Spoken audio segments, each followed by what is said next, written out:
धन्यवाद.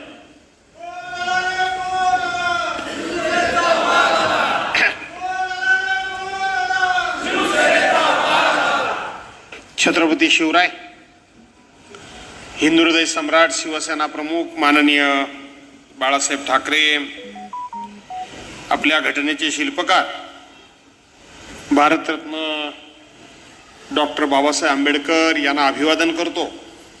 स्वर्गीय मासाहेब यांना नमन करतो. आपल्या पक्षाचे पक्षप्रमुख आणि महाराष्ट्र राज्याचे माजी मुख्यमंत्री आदरणीय उद्धवसाहेब ठाकरे, ज्यांच्या मी आत्ता भाषण झाल्यानंतर पायाला हात लावला, आज खऱ्या अर्थानं शिवसेनेचा मी नेता असेन,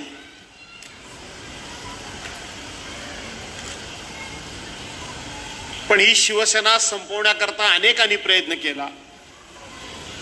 2.5 वर्षापूर्वी 40 आमदार आणि 13 खासदारांनी गद्दारी केली आणि ज्या भारतीय जनता पार्टी बरोबर आपण 35 वर्ष मैत्री आणि संसार केला, त्याने हा शिवसेना पक्ष संपवायचाच. आणि ज्या वेळेला 40 आमदार आणि 13 खासदारांनी गद्दारी केल्यानंतर आता हा पक्ष संपलाच, अशा पद्धतीचे ज्यांना आनंदाच्या उकळ्या फुटल्या होत्या, तो पक्ष कधी संपणार नाही हे आपण जेव्हा सांगतो, त्याचं जिवंत उदाहरण म्हणून या व्यासपीठावर बसलेले आमचे भाऊ आहेत. माजी मंत्री आहेत. मी म्हटल्याप्रमाणे मी जरी नेता असलो तरी खऱ्या अर्थानं माझे ते नेते आहेत, ते आमचे भाऊ. त्याचबरोबर जिल्हा परिषदेचे माजी अध्यक्ष, माजी चिरंजीव विक्रांत जाधव, विक्रांत आणि पृथ्वीराज, जसं भाऊंचं आणि माझं नातं गेल्या अनेक वर्षांचं आहे. मी सांगणार आहे थोडं, आजचं नाही आहे. भाऊनी माझ्याबद्दल 4 चांगले उद्गार काढले म्हणून ते नातं निर्माण झालेलं नाही. भविष्यामध्ये तुम्ही दोन्ही मुलाने आमच्यापर्यंत प्रमाणेच एकत्र राहावं असे आमचे पृथ्वीराजी सुतार. शिवसेना शहर प्रमुख गजानन धरकुडे, पुणे शहर महिला संघटिका सविताताई मते, आपले जे माजी जिल्हाधिकारी गेले श्रीयुत मधुसूदनजी साळवी, गुहागर विधानसभा मतदारसंघ प्रमुख प्रकाशराव महाडिक, गुहागर तालुका प्रमुख सचिन बाईत, पुणे संपर्क प्रमुख श्रीयुत अनंत उतेकर, गुहागरचे माजी सभापती विभावरीताई मुळे, गुहागर तालुका सचिव महेश गोवळकर, प्रेरणाताई तटकरे, आमचे उपविभाग प्रमुख नूरबाई दळवी,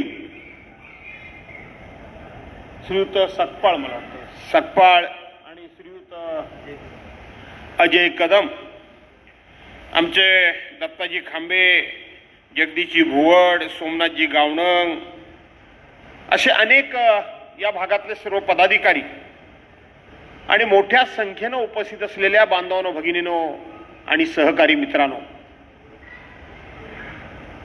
मी मुळे भाऊंचं मुद्दामून नाव घेतलं नाही. मुळे भाऊंना मी विसरलेलो नाहीये, जाणीवपूर्वक मी नाव घेतलं नाही. मला मुळे भाऊंना मनापासून धन्यवाद द्यायचे आहेत, त्यांचे आभार तर मानायचेच आहेत. 2007 साली मी गुहागर विधानसभा मतदारसंघाचा पालक आमदार म्हणून गुहागरमध्ये गेलो आणि पहिल्या दिवशी जी काय 5-10 मंडळी माझ्या पाठीशी उभी राहिली, त्या पहिल्या दिवसापासून आज तागायत सावलीप्रमाणे माझ्या आणि माझ्याबरोबरच विक्रांतच्या पाठीशी उभे राहणारे आमचे मुळे भाऊ यांच्याकरता जोरदार टाळ्या झाल्या. साहेब, भाषण करण्याकरता फार काय राहिले असं मला वाटत नाही. आपण भाषण करत होतात आणि मी 43 वर्ष मागे गेलो. 33 वर्ष जरी मी लोकप्रतिनिधी, सतत 33 वर्ष मी लोकप्रतिनिधी आहे. 1992 सालापासून आज तागायत मी लोकप्रतिनिधी आहे. पण मी 1992चा शिवसैनिक आहे, सभासद नोंदणीमधला मी शिवसैनिक आहे. 1982चा, आणि आज माझ्या राजकीय प्रवासाला 43 वर्ष होऊन गेली. साहेब, मला आताही तुम्ही दिसता. त्या डेरवणच्या मठामध्ये आल्यानंतर मांडीवर पायावर पाय टाकून शांत बसलेले. या इथल्या मठावर मला वाटतं ज्ञानेश्वर चौक काहीतरी असं नाव आहे, बरोबर ना? बरेच वर्ष गेलो नाही, 10-12 वर्ष. तिथले सुतार साहेब बसलेले, शांत संयमी, तोच पेहराव. मी आता आमच्या पृथ्वीराजना विचारत होतो, भाऊंचं वय किती? म्हणाले 74 आता पूर्ण होईल, 75वा लागेल. तोच निरागस चेहरा, तेच संयमी बोलणं, तीच शिवसेनाबद्दल प्रमुखांबद्दलची निष्ठा, प्रेम, शिवसेनेवरचा विश्वास, अढळ विश्वास, नुसता विश्वास नाही. नवीन पिढीला आणि विशेष करून माझ्या या तालुक्यातल्या, माझ्या मतदारसंघातल्या लोकांना माहीत नसेल, 97-98 साली अन्याय काय असतो. 2004 साली मी भोगला, पण त्याच्या अगोदर भाऊ 97-98 साली तुम्ही भोगला. ते भाऊ मंत्री होते, कॅबिनेट मंत्री होते. आज ते अण्णा हजारे 2014 कारणाशिवाय ज्यात एक ग्रामीण भाग होता, डोंगराळ भाग होता, खडकाचा भाग होता, त्या भागाचं केवळ सोनं केलं नाही तर स्वर्ग केला. म्हणून जागतिक वर्ल्ड ऑफ गिनीज बुकामध्ये नाव गेलं. त्या माणसाला जाणीवपूर्वक कोणाला तरी, कोणाच्या तरी सांगण्यावरून, कोणाला तरी खुश करण्याकरता, कोणाला तरी पुढे आणण्याकरता म्हणून टार्गेट केलं. आणि भाऊंना नाहक त्यावेळेला मंत्रिपदाचा राजीनामा द्यावा लागला. भाऊंना आठवतं की नाही मला माहित नाही, पण मी सभागृहात तेव्हा आमदार होतो. राजीनामा दिल्यानंतर सर्वसाधारणपणे विधानसभेच्या अध्यक्षांनी किंवा राज्यपालांनी मंत्री म्हणून तो राजीनामा मंजूर केल्यानंतर, सभागृहामध्ये राज्याचे मुख्यमंत्री जाहीर करतात की राजीनामा असा माझ्या मंत्रिमंडळातल्या एका सदस्यानं अमुक वाजता अमुक त्या दिवशी राजीनामा दिलाय. वैभवजी तुमचं नाव घ्यायचं राहिलं, वैभवजी वाघ आमचे, आणि वैभवजी ते राजीनामा दिला हे जाहीर करावं लागतं. विधिमंडळाचं अधिवेशन सुरू होतं आणि ज्याच्या नावाचा राजीनामा दिला म्हणून घोषणा होते त्याला सभागृहामध्ये खुलासा करण्याची संधी मिळणं हा त्याचा नैतिक आणि घटनात्मक अधिकार असतो. भाऊ म्हणाले मला बोलायचंय. अध्यक्षांनी भाऊंना परवानगी दिली. मंत्रीपदाचा राजीनामा काही गुन्हा नसताना, काही चूक नसताना, कोणाच्या तरी खोट्या नाट्या आरोपावरून मंत्रिपदाचा राजीनामा दिला. पण हे भाऊ असेच निश्चल त्यावेळापणे उभे राहिले. चेहऱ्यावर कुठल्याही प्रकारचा तणाव नव्हता, खेद नव्हता, खंत नव्हती. पण ज्या शांतपणे भाऊनी राजीनाम्याच्या मागचं कारण सांगायला लावलं, गजा भाऊ, सभागृह हल्लं. भास्कर जाधव सद्गतीत झाला. कारण मी भाऊक आहे, मी रागीट असलो तरी मी भाऊक आहे. सद्गतीत झालं सभागृह. भास्कर जाधवच्या अक्षरशः मी ओक्साबोक्षी रडत होतो. आणि त्याच वेळेला शेवटी काही राजकीय अडचण आपली झाली होती आणि भाऊंना विनंती केली की भाऊ आता खुलासा करू नका, बाद झालं. भाऊने थोडासाच आग्रह केला. माझ्यासारखा भाऊ काय आक्रस्ताळी किंवा आक्रमक नाहीत. मी तर बसलोच नसतो खाली भाऊ, मी तुम्हाला खरं सांगतो. त्या दिवशी मी कदापि बसलो नसतो. पण शिस्तबद्ध सैनिक कसा असावा, मी जर कोणता गुन्हाच केला नाही, कोणती चूक केली नाही, तर त्याच्याबद्दल मी कशाला खंत बाळगू. भाऊंना पुन्हा पुन्हा विनंती करण्यात आली आणि भाऊने आपला अर्धावट खुलासा सोडून भाऊ खाली बसलेले आजही मला भाऊ दिसतात. ते भाऊ आजही तसेच आहेत. भाऊ खरं आहे का खोटं आहे? त्या दिवसापासून माझ्या मनामध्ये रुखरुख आहे. त्या माणसाला खुलासा देखील करून दिला गेला नाही. काय नेमकं केलं, काय माझं चुकलं, काय घडलं कळू द्या. पण भाऊनी संयम सोडला नाही. मी आता हळूच विचारलं भाऊना, आमच्या पृथ्वीराजना, म्हटलं भाऊंच्यावर एवढा अन्याय झाल्यानंतर भाऊनी मध्ये शिवसेना सोडली होती काय? कारण मी सोडली होती. मी कोकणातला माणूस, बरोबर आहे का नाही रे भावानो? लाल मातीतला माणूस, कॉम्प्रोमाइज करणार नाही, अन्याय सहन करायचा नाही. आणि म्हणून पृथ्वीराजनं विचारलं, गजाभाऊला विचारलं की भाऊनी आज शिवसेना सोडली होती काय? ते म्हणाले नाही भाऊ, त्याही वेळेला शिवसैनिक होते, आजही शिवसैनिक आहेत, आता तर भविष्यामध्ये तुम्ही शिवसैनिक राहाल. येती 75वी मंत्री म्हणून भास्कर जाधव तुम्हाला नक्की या ठिकाणी शुभेच्छा द्यायला आल्याशिवाय राहणार नाही. आणि मुळे भाऊना आत्ताच सांगतो तारीख, ते चुकणार नाहीत. तुम्हाला आत्ताच सांगतो भाऊ, तारीख हे लिहून घेतील आणि 2 महिने अगोदर तुमच्या पाठीमागे गिरमिट लावायला सुरुवात करतील. विनायक मुळे बोलतो, ओळखलं की नाही, कसं चाललंय, बाकी सगळं ठीक आहे ना? आमदार आमचे म्हणाले होते आता मंत्री झालेत, त्यामुळे आम्ही वाढदिवस करणार आहोत. त्यामुळे मुळे भाऊ, भाऊंचा वाढदिवस आपल्याकडून, ते बाकी करतील सगळे. बांधवांनो भगिनीनो, मी फार काय आता राजकीय वरच्या पातळीवरचं बोलणार नाही. निवडणूक जवळ आले, मतदारसंघातलं बोलणार आहे. विक्रांनी खूप, माझा मुलगा म्हणून सांगत नाही, पण खूप आत्मविश्वासानं तुमच्यासमोर भूमिका मांडली. आज आपल्या ग्वागरमध्ये काय चाललंय ते तुम्हाला माहित आहे. सध्या जोरदार साडी वाटप सुरू आहे, आहे का नाही? आहे ना? जोरदार साडी वाटप सुरू आहे.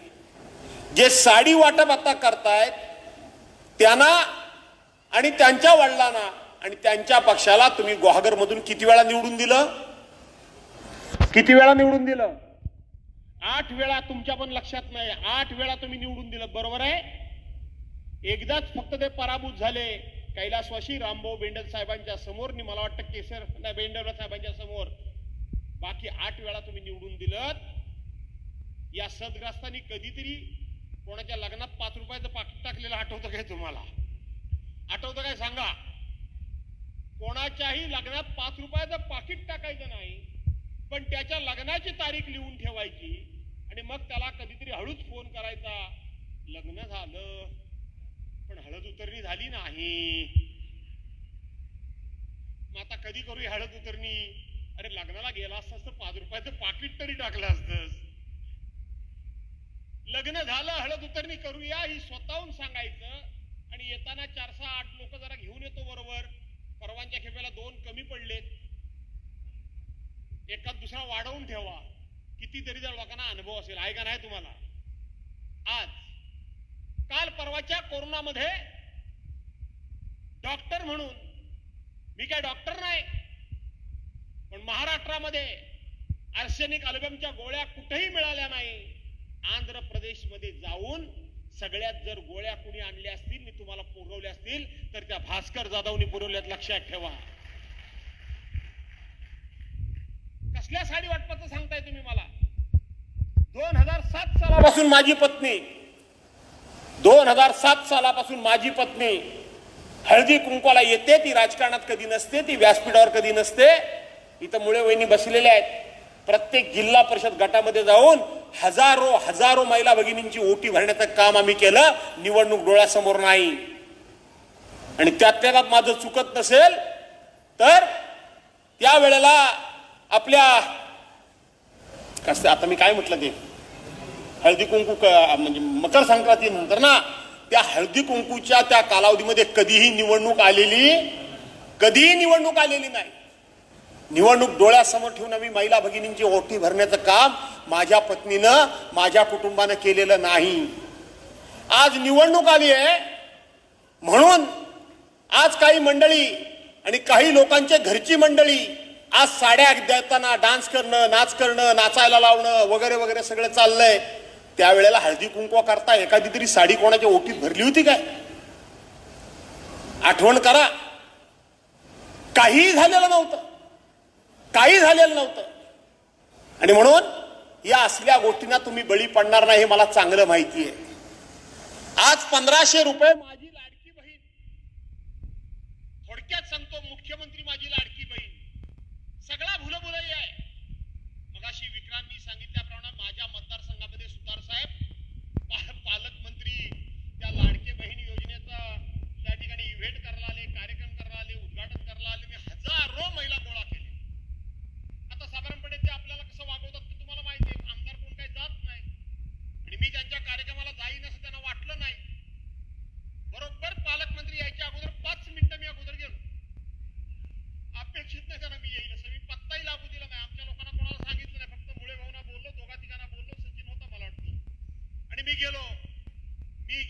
अशी पळापळ झाली आणि मग पालकमंत्री आले आणि पालकमंत्र्यांच्या समोर मी सांगितलं, रे योजना तुम्ही आणलाय, काय सांगताय तुम्ही की ह्या योजनेला विरोध करतायत, हे विरोध करतायत.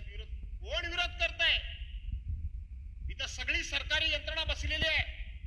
मी सुरुवातीला सांगितलं की हे 1500 तर 1500 रुपये, 1500 रुपये घेतले तरी हरकत नाही, पण ते 1500 रुपये सुद्धा प्रत्येक माझ्या महिला भगिनीला मिळाले पाहिजेत. एकही महिला भगिनी आमची मोकळी राहता कामा नये.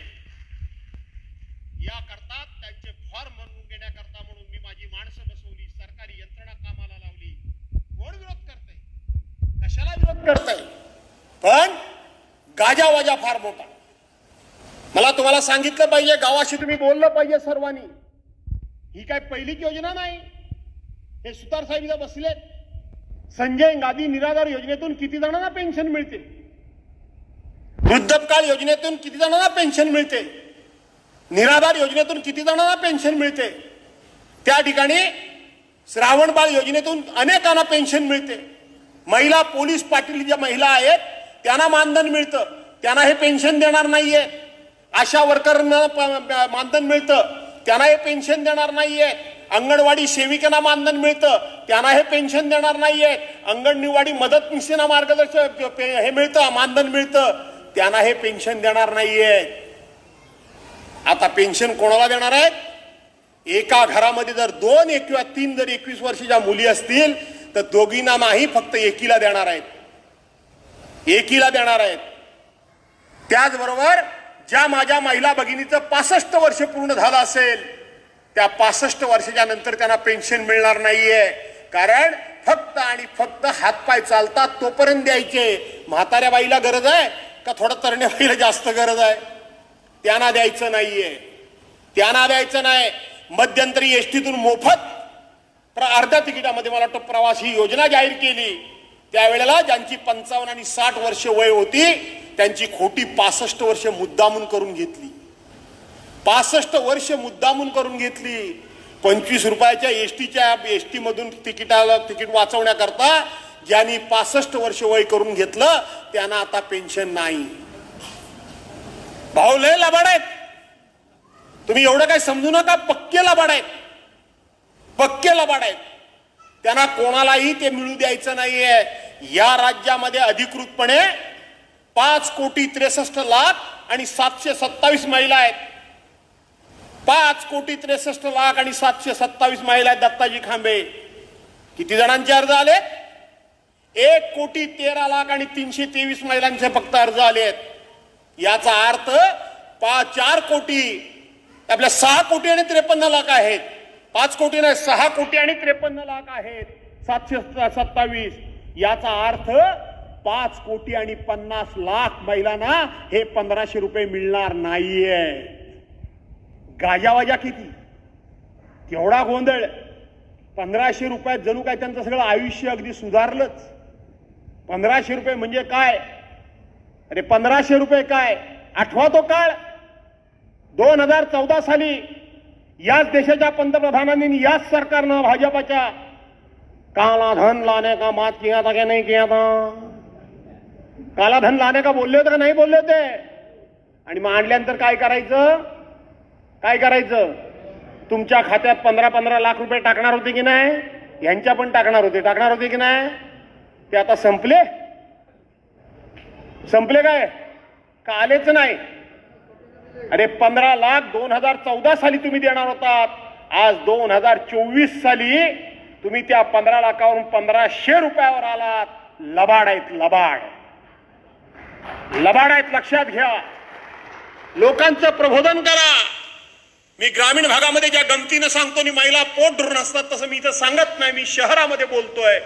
आठवा 2014 साली गॅसचा सिलेंडर हा 380 ते 400 रुपये ताई होता की नाही? तुमची मान हल्ली होता की नाही?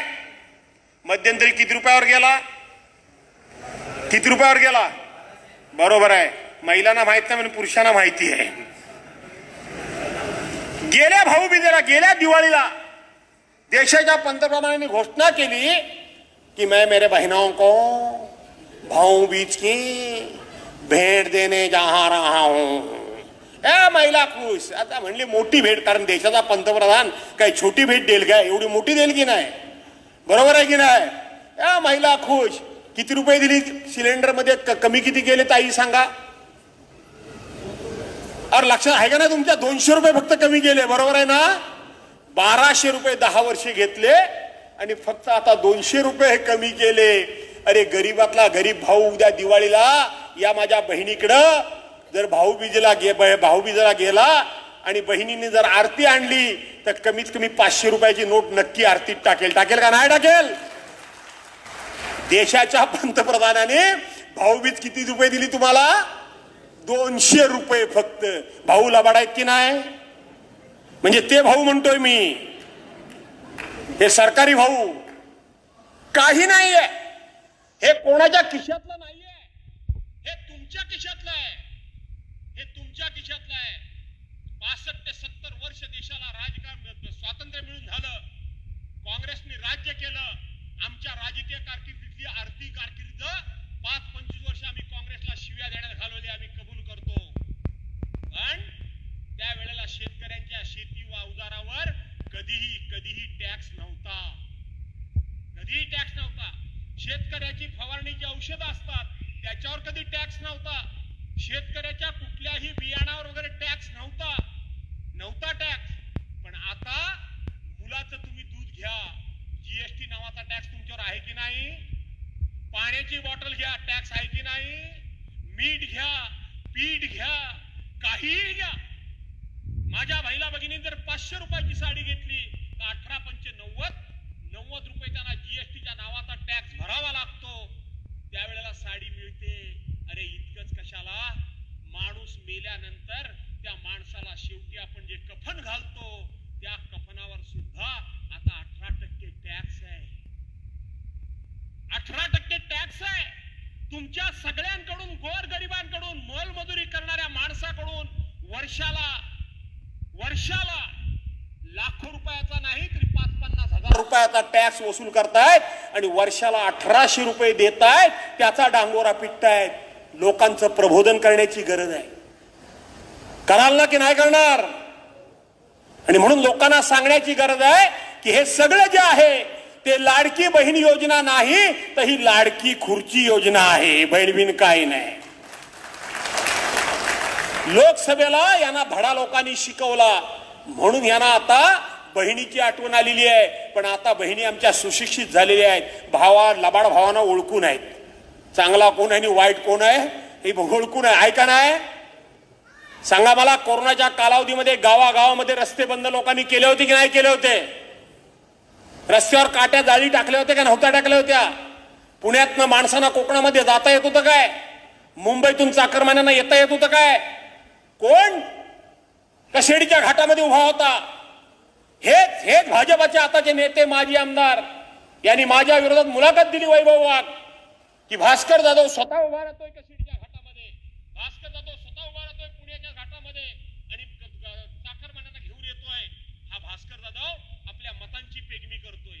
मतांची पेगमी काय. कोरोनाच्या परिस्थितीमध्ये काय परिस्थिती होती. एकमेकाला मदत करणं, उपचार करणं, सेवा करणं, हॉस्पिटलला दाखल करणं तर सोडा, एकमेकाची सावली सुद्धा घेता येत नव्हती. 10 बाय 10च्या खोलीमध्ये मुंबईमध्ये 10-15 माणसं कुराड्यात कोंबडी कोणतात ठेवतात अशी त्या ठिकाणी अडकून पडली होती. छोट्या मुलांच्या अंगावर असले डबडबीत फोड आले होते गरम्यामुळे. कारण शेवटी दिवसभर खाल्लं आणि रात्री दुकानं बंद झाल्यानंतर फुटता अंतरला की कोकणातला माणूस त्या फुटपाथवर झोपायचा. त्यालाही बंदी होती. आणि म्हणून मी गावागावात गेलो, फिरलो, लोकांना सांगितलं हे अशा काट्या लावून दरवाजे बंद करू नका, आपले रस्ते बंद करू नका. हे रस्ते खोदून ट्रकभर माती रस्त्यावर ओतून मुंबईकरांना यायचं इथं बंद करू नका, पुणेकरांना यायचं बंद करू नका. अरे हे कोण आहेत मुंबईकर, हे कोण आहेत पुणेकर. त्यांनी ही रोगराई आणली, त्यांनी हा आजार आणला, अख्ख्या जगामध्ये आहे. आज तुम्हाला मी सांगतो, जर आज तुम्ही तो भाऊ आपल्या मुलाबाळांना घेऊन आला आणि तुमच्या मुलाबाळांना त्रास होईल म्हणून जर पाठ फिरवली तर हे नातं कायमच तुटे. ही रोगराई जाईल, ही राहणार नाही. पण पुन्हा कधी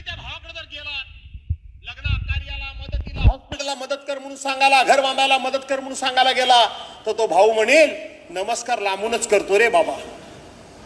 संकट आलं होतं तेव्हा पोरांना घेऊन गेलो, पण सात घरात तर घेतलंच नाही, पण माझ्या पोरला कब्बर दूध सुद्धा दिलंच नाही. कसला भाऊनी, कसली बहीण, कसला मुलगानी, कोण नातानी काय. आणि म्हणून मी स्वतःहून तेव्हा पुढाकार घेतला. कोरोनाच्या कालावधीमध्ये भाऊ आम्ही खूप काही सोसले. आमचं कुटुंब एकत्र आहे, 65-70 माणसांचं आम्ही सगळे भाऊ बिऊ एकत्र आहोत. माझ्या सख्या भावाच्या मुलीचं लग्न होऊन 1.5 वर्ष झालं होतं. 1.5 वर्षामध्ये तिचा नवरा गेला. माझा सक्का व्याही गेला. हा विक्रांत, ह्याची बायको फोर्टी हॉस्पिटलमध्ये किती दिवस ऍडमिट होते. दुसरा माझा मुलगा ऍडमिट होता. माझे 3 पुतणे ऍडमिट होते. माझे 2 भाचे ऍडमिट होते. माझी सख्खी बहीण ऍडमिट होती. पण भाऊ, त्यावेळेला मी एक आव्हान केलं होतं की 100 वर्षामध्ये असं कधीतरी संकट येतं.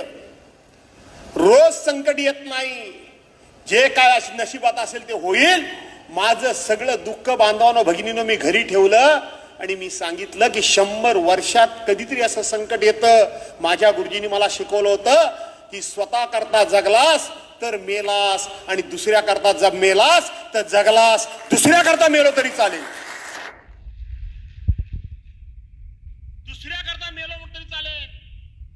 आणि हे जाहीरपणे मी चिपळूण मध्ये सगळ्या अधिकाऱ्यांना, सगळ्या लोकांना गोळा करून सांगितलं की आलंच मरण तुम्हाला काय, मी मला कधीतरी मरायचंच आहे, कधीतरी मरायचंच आहे.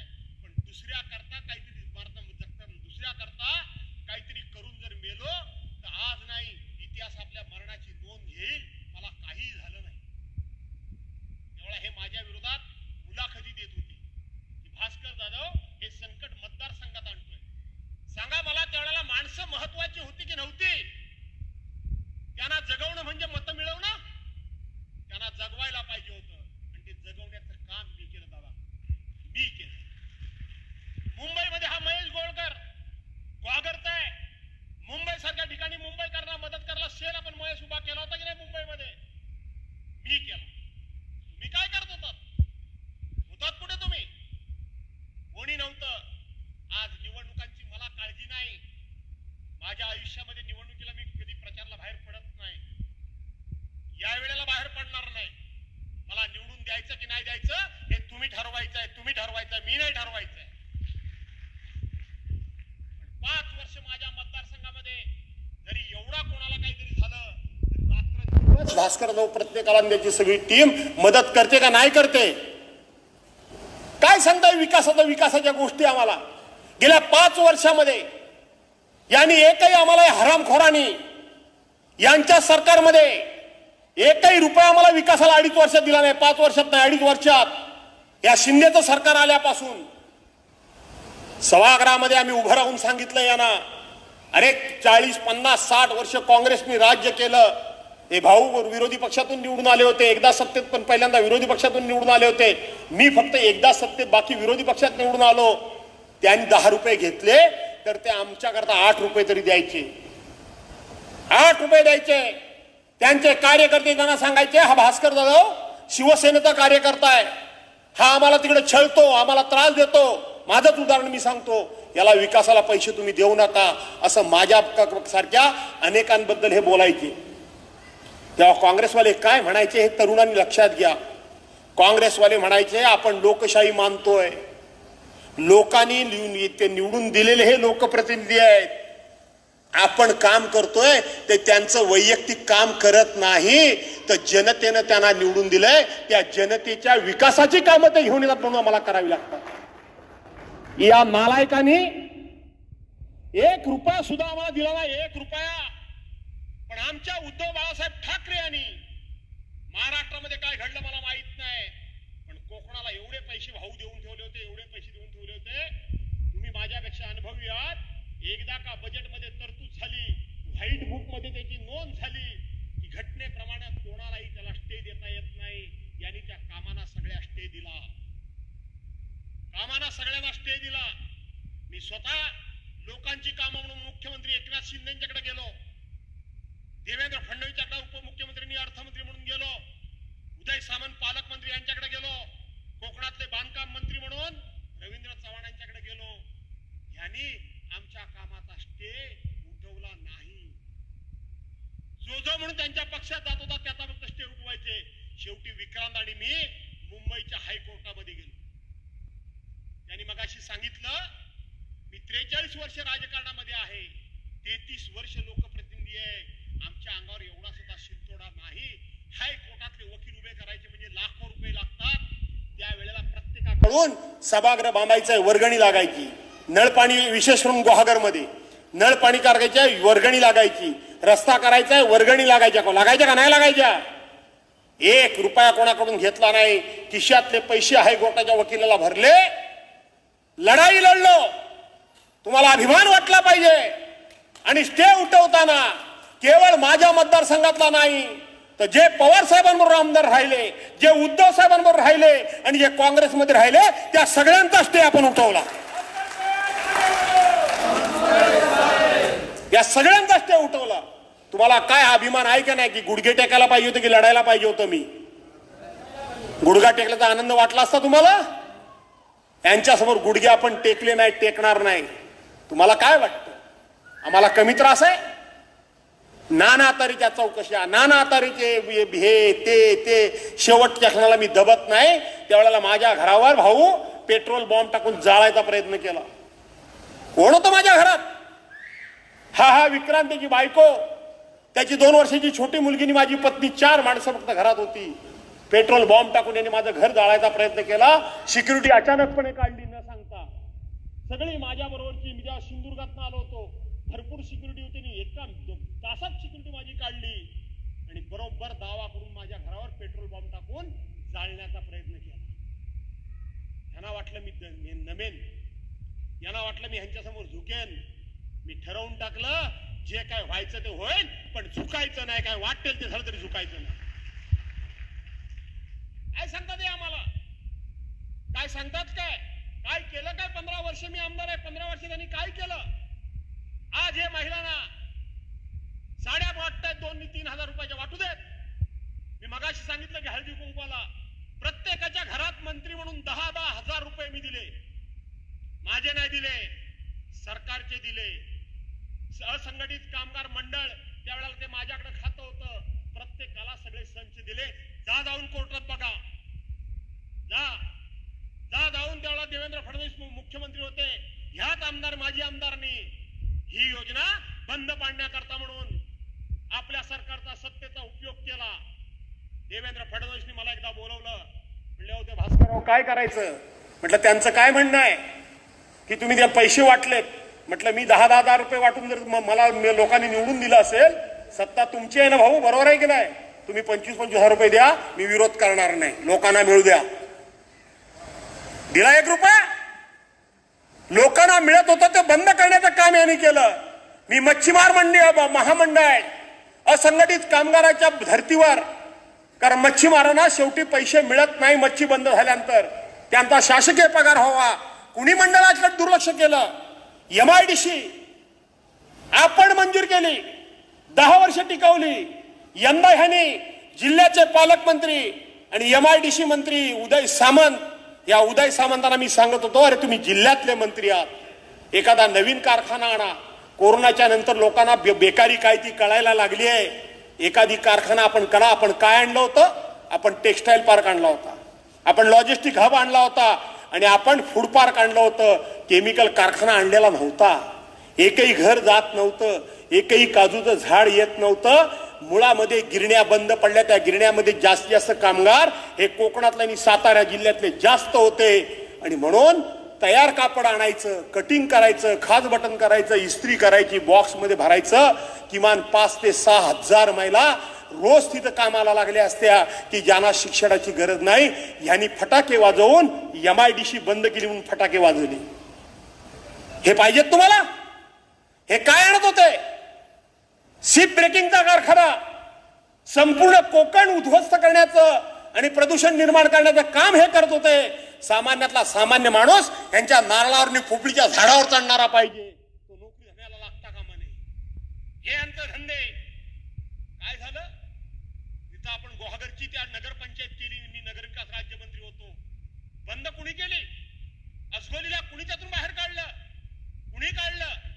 आणि आता तेच अस्गोलीवाल्यांना पंचायत समिती नाही, जिल्हा परिषद नाही आणि विकासाला 1 रुपया सुद्धा नाही.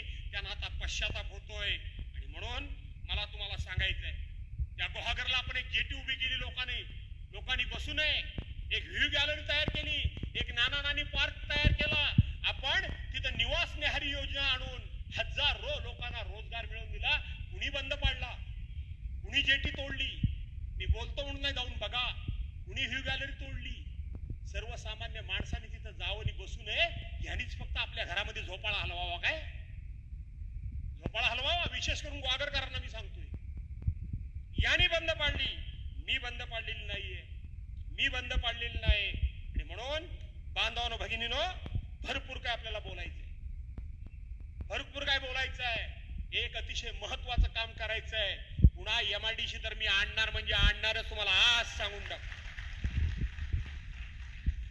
आज लोकांना रोजगार द्यायला हवाय.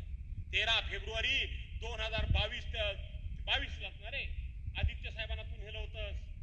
21ला कोरोना बंद पडल्यानंतर शिका आणि कमवा ही योजना भाऊ एवढी आपण प्रभावी राबवली. आदित्य साहेब म्हणाले ही संपूर्ण महाराष्ट्रामध्ये राबवली पाहिजे. काय घराघरातली माणसं आपण पुण्यामध्ये पाठवली. शिक्षण करण्याचा खर्च कंपन्या करतात, त्यांना स्टायपेंड देण्याचं काम खर्च करतात. तिथं इंजिनियर करण्याचं सर्टिफिकेट दिल्यानंतर तिथंच त्यांना प्लेसमेंट मिळते. न पेक्षा ते सर्टिफिकेट घेतात, कुठेही जातात. हजारो पोरं आपण उभी केली. यांनी काय केलं? खोट्या क्लिप माझ्या नावाच्या पसरवतात. माझ्या भ्रष्टाचाराचा माझ्यावर आरोप करायला एवढी जागा नाही. माझ्या चारित्र्यावर शिंतोडा उडवायला एवढी जागा नाही. तेव्हा काहीतरी लोकांना खोटं नाटक सांगायचं. पण ते खोटं नाटक सांगत असताना लोक आता शहाणी झालेत. दूध का दूध नि पाणी का पाणी हे केल्याशिवाय राहत नाही. आणि म्हणून मोठ्या संख्येनं आज तुम्ही पुण्यामध्ये जमलात. होणार आहे, सोडणार नाहीये. विक्रांत मगाशी म्हणाला की ज्या वेळेला माझ्या आईवरून, माझ्या बहिणीवरून ज्या भाषेमध्ये या भाजपच्या एका नेत्यानं शब्द वापरले, आणि हे विनय ना तू आत्ता नाव घेतो, मग आपण नाव नाही घेतलं. यांना तुम्ही सभ्य समजता, सज्जन समजता, सुसंस्कृत समजता. अरे सुसंस्कृत हा विकृत माणूस आहे, विकृत. माझ्या आईबद्दल, माझ्या बहिणीबद्दल, घरातल्या माणसांबद्दल हे वाटेल ते बोलत होते. या ही करणे हसत होता आणि टाळ्या वाजवत होता. हा सुसंस्कृत आहे? अरे हा विकृत आहे, विकृत. लक्षात ठेवा, हा विकृत आहे. मी वाट बघतोय कधी एकदा तोंड फुटतोय वादाला, कधी एकदा तोंड फुटतोय लढाईला. सोडणार नाहीये मी, गप्प बसणार नाहीये मी. मगाशी भाऊनी सांगितल्याप्रमाणे अन्यायाच्या विरोधात भास्कर तो प्रसंगी मरण पत्करेल, पण शरण कधी जाणार नाही. आणि म्हणून कालच मी त्या ठिकाणी कळमेश्वर म्हणून नागपूरमध्ये रामटेक लोकसभा मतदारसंघामध्ये शिवपुतळ्याचं उद्घाटन आदरणीय उद्धव साहेबांच्या हस्ते झालं. बघितलं की नाही? ते झालं. आणि परवा गेल्या महिन्यामध्ये माझ्या चिपळूणमध्ये झालं. निवडणुकीचा म्हणून विचार नाहीये. 2च वेळा मला उद्घाटनाला, भाऊ तुम्ही तर अनेक उभे केले, 2च वेळा मला उद्घाटनाला उभं राहायची वेळ आली. चिपळूणच्या अश्वारूढ पुतळ्याच्या उद्घाटनाचा एवढा हाऊस होता. पण शिवाजी महाराजांच्या पुतळ्याचं अनावर म्हटल्यानंतर जशा समुद्राला लाटा याव्यात तसे नुसते तरुण नाचत होते. काल मी बघितलं कळमेश्वरला शिवाजी महाराजांच्या उद्घाटनाच्या वेळेला लोकांच्या मध्ये संचार, हिरवी शिवाजी महाराजांच्या नावाचा संचार असतो, पण प्रत्यक्षपणे पुतळा उभारणीच्या वेळेला संचार काय असतो 2 वेळा मी अनुभवला. आज ग्वागरवासियांना, मतदारसंघाला सांगतो की निवडणूक झाल्याबरोबर जिंकून आलो तरी नाही तरी ग्वागरच्या वेशीवर छत्रपती शिवाजी महाराजांचा पुतळा उभा करायचा राहणार नाही. अश्वारूढ पुतळा उभा करेन, अश्वारूढ पुतळा उभा करेन, निवडून आलो तरी आणि नाही तरी. हे तुम्हाला आज या ठिकाणी सांगतो. आणि म्हणून पुणेकर इतके एवढे मोळे भाऊ तुम्ही इथं एकत्र केलेत. भाऊ माझी विनंती राहील तुम्हाला, माझ्याकरता थोडा वेळ काढा. पुण्यामध्ये आलात गुहागरला 2 दिवस माझ्या मतदारसंघात तर बरं आहे. पृथ्वीराजची जबाबदारी मी घेतो, माझी तुम्ही घ्या. आहे काय त्याच्यात? आणि म्हणून मुळे भाऊ तुम्ही, अनंतराव तुम्ही असाल, दत्ताजी खांबे आपण अशाच पद्धतीनं आज कदाचित ते आपल्याबरोबर नसतील. रत्नाकर आगरे, सकाराम जोशी वगैरे ही मंडळी आता नाही आहेत, आगरे आजारी आहेत. त्यावेळेला